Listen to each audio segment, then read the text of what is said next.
لوگ پشت پہ کھڑے ہونے کی بات کی تھی، لیکن امام نے اس پیشکش کو ٹھکرا دیا تھا، اس لیے کہ آپ حق اور باطل کی راہیں اجالنا چاہتے تھے، اور وہ انہوں نے اجال لی۔ حضرت امام حسین کی شہادت کے بعد بھی یہ جنگیں جاری رہیں۔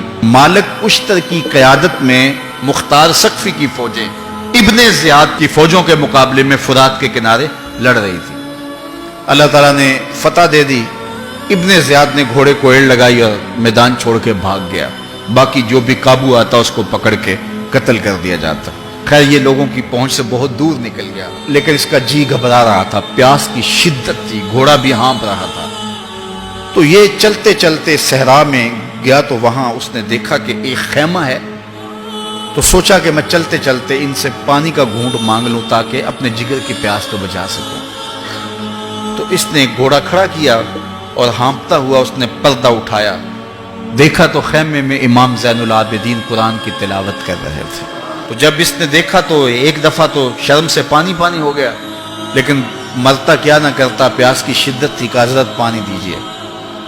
امام زین العابدین نے دیکھا اور پھر گھڑے سے کٹورا بھرا اور اس کے ہاتھ میں تھمایا، سمجھا کہ حضرت نے مجھے پہچانا نہیں، پانی پی لیا، شدت کی پیاس تھی، پھر مانگا، آپ نے پھر دیا، تیسری مرتبہ پھر مانگا، آپ نے پھر دیا۔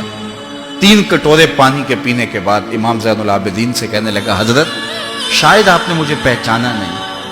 امام زین العابدین ابھی تک ضبط کیے بیٹھے تھے، آنکھوں سے موٹے موٹے آنسو نکلے۔ کہا بدبخت، تجھے نہیں جانتا جس نے میرا خاندان اجاڑ دیا، 6 ماہ کے بچے بھی نہ چھوڑے، جس نے مخدرات کو اونٹوں پہ بٹھایا، کیا تجھے نہیں جانتا جس نے خاندان نبوت اجاڑ دیا؟ تو کہا حضرت اگر جانتے ہیں تو میرے ساتھ یہ سلوک کیا کیا؟ کہا ایک دن ہم مہمان بن کے تمہارے گھر آئے تھے، جو تم نے کیا وہ تمہارے خاندان کی ریت تھی، آج مہمان بن کے ہمارے دروازے پہ تم کھڑے ہو، جو ہم کر رہے ہیں ہمارے خاندان کی ریت ہے۔ تو یہ شخصی لڑائی نہیں تھی، یہ نظریات کا تصادم تھا۔ تو امام حسین رضی اللہ تعالیٰ عنہ جو چاہتے تھے وہ ہوا، حق اور باطل کی سرحدیں بالکل واضح ہو گئیں، نہ یزید کا وہ ستم رہا، نہ زیاد کی رہی وہ جفا، رہا تو نام حسین جسے زندہ رکھتی ہے کربلا۔